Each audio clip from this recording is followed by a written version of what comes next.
Never fear of missing out by clicking that subscribe button and becoming another member of the Babylonian family. Hey everyone, it's me, Songs of Ray's, back with another legendary guide to bring to you, and today I thought we'd show some kind of pistol love that's going out there, because it's been a little while since we've given some secondaries a bit of a show in the limelight. So today we're looking at the Bolt and Thunder dual pistols.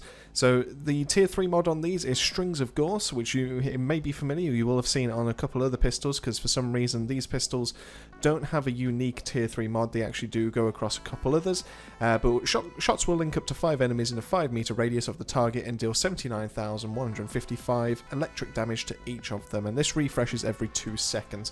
Now I decided to pair this with the ultimate Storm Whip, which I got from the Thunderbird, just because I thought obviously it's an electric gun and it's named after some kind of lightning, so why not? Let's put all of it all together. Let's make like a mini Thunderbird kind of episode that we did a few weeks back.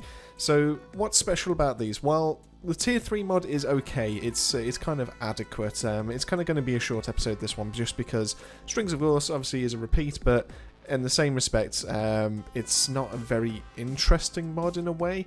The chain lightning is very nice, and to be able to visually see it on the screen when you're obviously killing people is great and all, but in terms of, because it's on a pistol, it just doesn't really perform.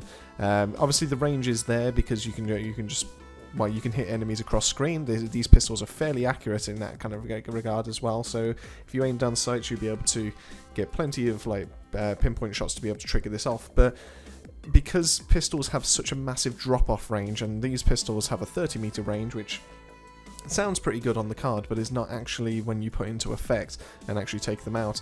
The damage really quickly drops off on this, and the gameplay you're going to see, I actually do have to rely on the ultimate Storm Whip to be able to keep my DPS high.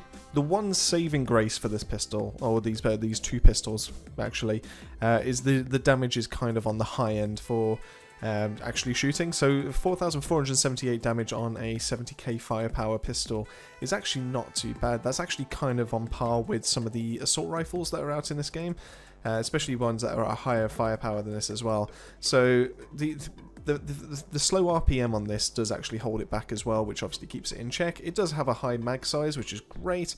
And it does roll with close range damage, which is what you want on pistols, because you never really want to be sniping after all such a harsh kind of like range curve and damage drop off and all that kind of thing. The crit multiplier is nothing to write home about. It's 120%. It is pretty mediocre. It's you wouldn't even want to be able to put in Balmer's Rage on this. The only other mods that I would recommend, because the damage is kind of high, you can go with Killing Spree and Dark Sacrifice on this. I would only recommend that if you're actually looking to go into maybe a John Wick class, or you actually are trying to focus with pistols, because there's literally no need to be able to increase your damage, and in most scenarios there's no need to actually swap to your secondaries in the first place. Because you're entitled to have 2 primaries, one that deals with each situation, why would you ever fall back on pistols? And unfortunately that's why in there it kind of really drops off. I do hope they sort something out with the pistols one day, because some of these are really nice to look at. Now the Bolt and Thunder is nothing special to look at either aesthetically, so it just kind of falls short in quite a few departments. Like I said, the damage is kind of high, it is runnable, it is doable, you can get away with this, but why would you when you can have something that's stronger, fires faster, has better range, better accuracy, better stability, better mag size, better crit multiplier, but just basically better in every single regard? And you just wouldn't unless you're trying to test yourself, when you're trying to make a fun build, when you just fancy a bit of a laugh. But like I said, the gameplay in the background, it was doing okay, but I feel like that is mostly down to the fact that Ultimate Storm Whip is just such a good mod for this. And that pretty much wraps up the pistols in a nutshell for you, really. They're okay, they're alright to fall back on every now and then, they are okay to have a bit of fun with. The mod itself, the tier 3 mod with Strings of Gorse, is okay. Like I said, it's nothing special, but on a pistol, it's okay. But that's about as far as it goes. So in that case, that brings us pretty much to the end of this episode. I hope you've enjoyed. I hope you've learned something useful. I hope you've enjoyed the stuff that's in the background.